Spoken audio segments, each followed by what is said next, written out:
വളരെ പരമസാത്വികനായ ഒരാള്. എങ്ങനെയാണ് ദേവേട്ടനെ അങ്ങനെ ഒരു കാര്യത്തിലേക്ക് വിളിച്ചതെന്ന് ഞാൻ ചോദിച്ചപ്പോൾ ദേവേട്ടൻ അത് ചോദിച്ചില്ല, കിട്ടിയത് പോയി ചെയ്യുകയാണ് ചെയ്തതെന്ന് പറഞ്ഞു. നമ്പൂരി സാറും അങ്ങനെ തന്നെയാണ്. അതായത് അജിത്ത് എന്ന് പറയുന്ന കഥാപാത്രം അതിനു മുമ്പ് സിനിമകളിലുണ്ടെങ്കിലും നിറക്കൂട്ടില് മേഴ്സിയുടെയും രവിവർമ്മയുടെയും ജീവിതത്തിലേക്ക് കടന്നു വന്ന് അവരുടെ ജീവിതത്തെ അത്ര അലങ്കോലപ്പെടുത്തുന്ന അജിത്ത് എന്ന് പറയുന്ന ഒരു കഥാപാത്രമായിട്ട് അധ്യാപകൻ കൂടെയാണ് ഡെന്നീസ് ജോസഫ് സാറിന്റെ, അല്ലേ? അതെ അതെ. എന്തിനാണ് അധ്യാപകനായ എന്നെ ഇത്രയും ക്രൂരനായി വിളിപ്പിച്ചതെന്ന് ചോദിച്ചിട്ടുണ്ടോ എപ്പോഴെങ്കിലും? അങ്ങനെ ചോദിച്ചിട്ടില്ല. ചോദിച്ചത് വേറൊന്നാണ്. ഈ ഇതിലേക്ക് വിളിക്കുമ്പോൾ എനിക്കൊരു ഒരു ഒരു ഒരു ശങ്കയുണ്ടായിരുന്നു. കാരണം ഞാൻ ക്ലാസ്സിലൊക്കെ ഒത്തിരി ഇൻസൾട്ട് ചെയ്തിട്ടുള്ള ഒരാളാണ് ഡെന്നിസും കൂടെയുള്ള അശോകനും. പ്രേക്ഷകരോട്, അതായത് ഡെന്നീസ് സാറിന്റെ അധ്യാപകനാണ് ബാബു നമ്പൂരി സാർ കോളേജില്. ഇവര് ബാക്ക് ബെഞ്ചേഴ്സ് ആയിരുന്നു. അതെ അതെ. അപ്പൊ പരസ്യകല ചെയ്യുന്ന ഗായത്രി അശോകൻ ചേട്ടനെയും ഡെന്നീസ് സാറിനെയും എത്രയോ തവണ ക്ലാസ്സിൽ നിന്നൊക്കെ ഇറക്കി വിട്ടിട്ടുള്ള ഒരാളാണ് ഇരിക്കുന്നത്. അതുകൊണ്ടാണ് ആശങ്ക എന്ന് പറയുന്നത്. അതെ അതെ അതെ. അപ്പൊ ഇവരതിങ്ങനെ മനസ്സിൽ കൊണ്ടു നടക്കുമെന്നുള്ള എനിക്ക് സംശയം ഉണ്ടായിരുന്നു. കാരണം ഒന്നും പഠിക്കാത്ത ആളുകളെ ഞാൻ ഇൻസൈഡ് ദ ക്യാമ്പസിൽ ഞാനൊരു സ്ട്രിക്റ്റാണ് വളരെ. പുറത്തിറങ്ങിക്കഴിഞ്ഞാൽ വളരെ കോടിയിലാണ് താനും. പക്ഷെ ഇവരുമായിട്ട് പുറത്തിറങ്ങിയിട്ടുള്ള ഒരു ചാറ്റ് ചെയ്യേണ്ട വിവരങ്ങളോ സംസാരിക്കേണ്ട വിഷയങ്ങളോ ഉണ്ടായിട്ടില്ല. ഒന്നാമതേ ക്ലാസ്സിൽ റെഗുലർ അല്ല, ക്ലാസ് കഴിഞ്ഞാലും കാണുകയില്ല, ക്ലാസ്സിലും കാണുകയില്ല.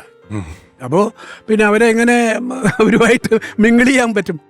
അപ്പോൾ ഇത് ഇങ്ങനെ ഒരു സംഭവം ഡെന്നിസിനെ സംബന്ധിച്ച് ഡെന്നിസിന് ഇങ്ങനെ ഒരു എഴുത്തിൻ്റെ ഒരു അസുഖം ഉണ്ടെന്നുള്ളത് എനിക്കറിയില്ലായിരുന്നു. കോളേജിൽ ഒരു പരിപാടിയും സ്റ്റേജിൽ കയറിയിട്ടില്ല. കാരണം ഒരു 5 മിനിറ്റ് സംസാരിക്കാനോ അല്ലെങ്കിൽ പ്രസംഗ മത്സരത്തിനോ ഷൈൻ ചെയ്യാൻ വേണ്ടിയിട്ട് പോലും അങ്ങനെ പോലും കയറിയിട്ടില്ല. പേടിയാ എന്നാണ് ഞാൻ മനസ്സിലാക്കുന്നത്. അശോകൻ അങ്ങനെ അല്ലായിരുന്നു താനും. അപ്പോൾ ഈ ഡെന്നിസ് ഒരു കഥ എഴുതിയെന്നും അല്ലെങ്കിൽ സ്ക്രിപ്റ്റ് എഴുതുന്നു എന്നൊക്കെ കേട്ട് കഴിഞ്ഞപ്പോൾ എനിക്ക് അത്ഭുതമുണ്ടായി. അപ്പോൾ ഇവരെ ഈ പടത്തില് എനിക്ക് സത്യത്തിൽ എറണാകുളത്ത് നിന്ന് ഒരു ഇൻലൻഡ് ലെറ്ററാണ് എഴുതിയത്. അശോകൻ നല്ല ഹാൻഡ് റൈറ്റിങ്ങിൽ അശോകനാണ് എഴുതിയത്. ഡെന്നിസ് പറഞ്ഞിട്ടാണ് എഴുതുന്നതെന്ന് പറഞ്ഞുകൊണ്ട് ഈ നിറക്കൂട്ടിലേക്ക് എന്നെ വിളിക്കുന്നത്.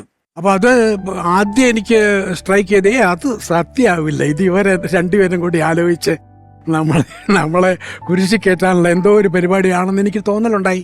സെറ്റിൽ വന്നു കഴിഞ്ഞപ്പോൾ മാത്രമേ ഇത് ആക്ച്വലായിട്ട് നടക്കുന്നതാണ്. ജോഷി സാറിനെ കുറിച്ചൊക്കെ അറിയാം, കേട്ടിട്ടുണ്ട്. അപ്പം ആ ജോഷി സാറ്, അദ്ദേഹത്തിൻ്റെ പടങ്ങൾ, അദ്ദേഹത്തിൻ്റെ സെറ്റ്, പിന്നെ ഡെന്നിസ് അവിടെ സ്ക്രിപ്റ്റുമായിട്ട് അടുത്ത് തന്നെ ഇരിക്കുകയാണ് ജോഷി സാറിനോടൊപ്പം ഡെന്നിസ്. അപ്പോൾ ഞാൻ നിവൃത്തിയുണ്ട് സാർ എൻ്റെ അടുത്ത്, ഞാൻ ജോഷി സാറോട് കുറേ പടങ്ങൾ ചെയ്തിട്ടുണ്ടെങ്കിലും ഇതുവരെ സാറ് പറയാതെ ഞാൻ ചെന്ന് ഇരുന്നിട്ടില്ല അവിടെ ഒരു കസേരയിൽ. ഡെന്നിസ് വിളിക്കുന്ന ജോഷി എന്നാണ്. അത്ര അതെ അതെ. ഡെന്നിസിനെക്കാളും ഒരു എനിക്ക് തോന്നുന്നു 4-5 വയസ്സെങ്കിലും കൂടുതലുണ്ടാവും ജോഷി സാറിന്. പക്ഷെ ഡെന്നിസ് വിളിക്കുന്ന ജോഷി എന്നാണ് വിളിക്കുന്നത്. അത് യാതൊരു ഇറിറ്റേഷനും അദ്ദേഹം കാണിച്ചിട്ടുമില്ല, ആരെ ജോഷി സാർ കാണിച്ചിട്ടുമില്ല. അപ്പോൾ ഇദ്ദേഹത്തിൻ്റെ ഈ ഡെന്നിസിൻ്റെ ഒരു രീതി വെച്ച് എനിക്കറിയില്ല, പഠിക്കാത്ത ഒരു വ്യക്തി എന്നുള്ളതല്ലാതെ വേറെ യാതൊന്നും എനിക്കറിയാത്തത് കൊണ്ട് ഇതൊരു ട്രാപ്പാണോ എന്ന് ഞാൻ ആദ്യം ശങ്കിച്ചു പോയി എന്നുള്ളത് സത്യമാണ്.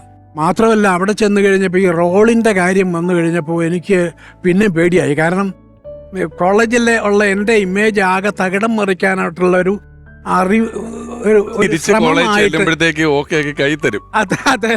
ഞാൻ വ്യാഖ്യാനിച്ചു പോയി.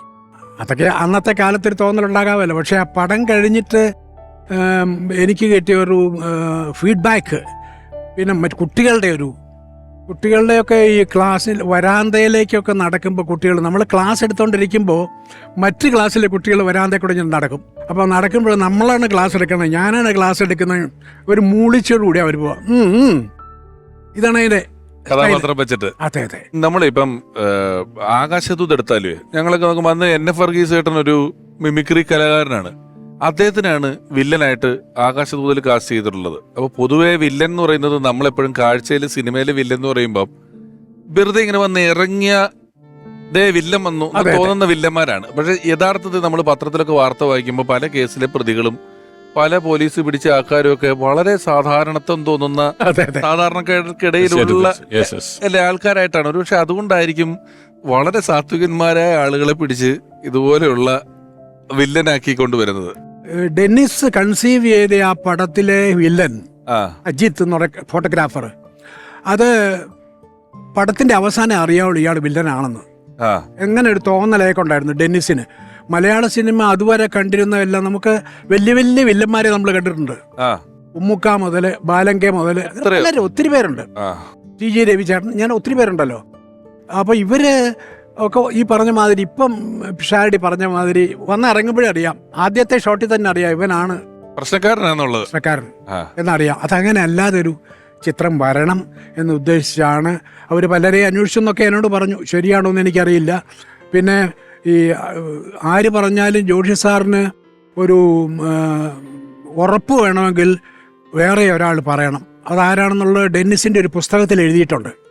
നിറക്കൂട്ടുകൾ ഇല്ലാതെ എന്നൊരു പുസ്തകം ഡെന്നിസ് എഴുതിയിട്ടുണ്ട്. അതിൻ്റെ അകത്തുണ്ട് ഒരു സ്ഥലത്ത് ഇത് ചീട്ട് നോക്കിയിട്ട് നല്ലതാണോ ചീത്തയാണോ ഈ ഓരച്ചേട്ടൻ ഞാൻ ആ ബുക്ക് വായിച്ചിട്ടുണ്ട്. അതെ പേര് എഴുതിയിട്ടുണ്ട്. വടക്കൻ പറവൂര്. അതെ, അത് വെച്ചിട്ട് പറയുന്നതെന്ന് പറഞ്ഞു. അത് ഒരു എഞ്ചിനീയർ ആയിരുന്നു, ക്വാളിഫൈഡ് എഞ്ചിനീയർ ആയിരുന്നു.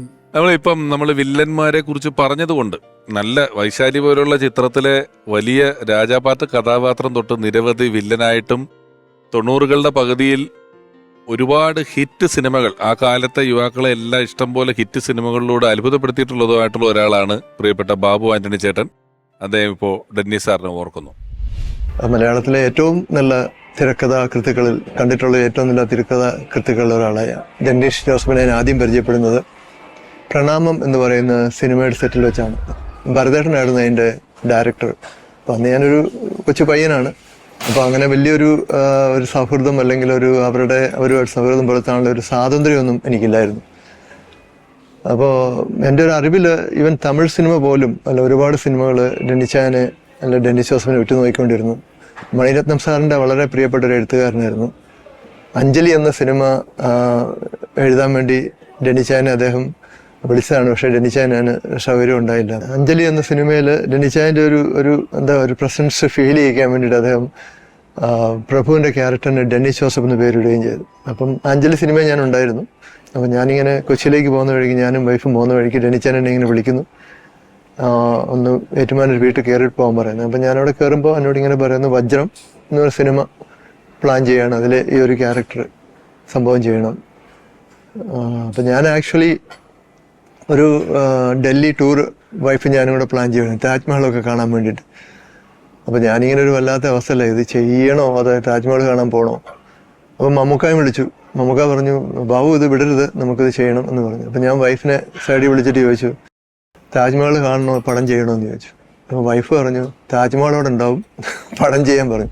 അന്ന് ഇപ്പോഴത്തെ പോലെ എൻ്റെ അറിവിൽ ഈ കൊമേഴ്സ്യൽ സിനിമകളും അല്ലെങ്കിൽ ക്ലാസ് പടങ്ങളും രണ്ട് വണ്ടിക്ക് പോയിക്കൊണ്ടിരിക്കുന്ന ഒരു സമയമാണ്. ഇത് രണ്ടും ചെയ്യുന്ന സംവിധായകർ അങ്ങോട്ടും ഇങ്ങോട്ടൊക്കെ ചെയ്യെങ്കിലും ഡെന്നിസ് ജോസഫ് സാറിനെ പോലൊരു കൊമേഴ്സ്യൽ എഴുത്തുകാരനെ ആ സമയത്തുള്ള ഭരതൻ പത്മരാജൻ, അങ്ങനെയുള്ള KG ജോർജ്, ഇവർക്കെല്ലാം വലിയ ഇഷ്ടമായിരുന്നു എന്നും. പ്രണാമം ഭരതൻ സാറിന് വേണ്ടിയിട്ടുള്ള തിരക്കഥയാണ്. KG ജോർജ് സാറിന് വേണ്ടി പടം എഴുതിയിട്ടുണ്ട് അദ്ദേഹം, അല്ലേ? കഥയ്ക്ക് പിന്നിൽ എന്ന് പറയുന്ന ഒരു ചിത്രം KG ജോർജ് സാറിന് വേണ്ടി എഴുതിയിട്ടുണ്ട്. അദ്ദേഹത്തിന്റെ ഒരു ഇന്റർവ്യൂ കേട്ടിട്ടുണ്ട്. ഞാൻ ഗന്ധർവൻ സംവിധാനം കഴിഞ്ഞിട്ട് അതിന്റെ പ്രിവ്യൂവിന് ഡെന്നിസ് ജോസഫ് സാറിനെ വിളിച്ചിട്ടാണ് പത്മനാഭൻ സാറ് അഭിപ്രായം ചോദിച്ചിട്ടും കാര്യങ്ങളും പറയുന്ന അഭിപ്രായങ്ങൾ സ്വീകരിക്കുകയും ഒക്കെ ചെയ്യുന്നതെന്ന് പറഞ്ഞിട്ടുണ്ട്. അതൊരു എഴുത്തുകാരനെ സംബന്ധിച്ച് വലിയ ഒരു അംഗീകാരമാണ്. കാരണം നമ്മൾ ഏതെങ്കിലും ഒരു പ്രത്യേക ചട്ടക്കൂട്ടിൽ ഒതുങ്ങി പോകാതെ പലതരത്തിലുള്ള ചിത്രങ്ങൾ നമുക്ക് സമ്മാനിക്കാനാകുക എന്ന് പറയുന്നത് വലിയ ഒരു നേട്ടമാണ് അദ്ദേഹത്തിന്റെ. പ്രിയപ്പെട്ട ഡെന്നിസ് ജോസഫ് സാറിന്റെ അമ്മയുടെ സഹോദരനാണ്, അമ്മാവനാണ്, ചലച്ചിത്ര പ്രവർത്തകനും കൂടെ ആയിട്ടുള്ള നിർമ്മാതാവാണ്, അഭിനേതാവാണ് പ്രിയപ്പെട്ട പ്രേം പ്രകാശ് സാർ. ഡെന്നിസ് ജോസഫ് എൻ്റെ മൂത്ത സഹോദരിയുടെ മകൻ. മലയാളം വളരെയധികം തൊട്ടറിഞ്ഞ നല്ലൊരു തിരക്കഥാകൃത്ത്. അതിലുപരി എന്നെ സംബന്ധിച്ച് എൻ്റെ കുടുംബാംഗം. അതായത് നനച്ചിരിയാത്ത ഒരു സമയത്തായിരുന്നു ഡെന്നിസിൻ്റെ മരണം. ഞാൻ ഒരു സിനിമ മാത്രമേ ഡെന്നിസിനെ വെച്ച് എടുത്തിട്ടുള്ളൂ, ആകാശദൂത്.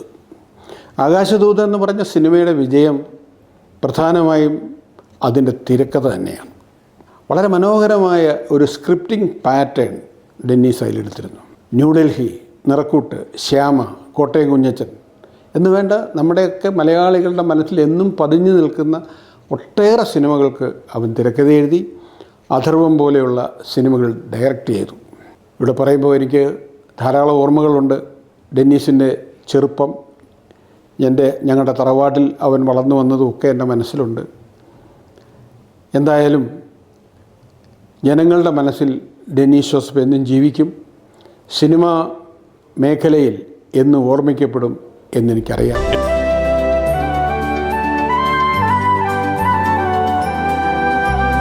ഓർമ്മയിലെന്നും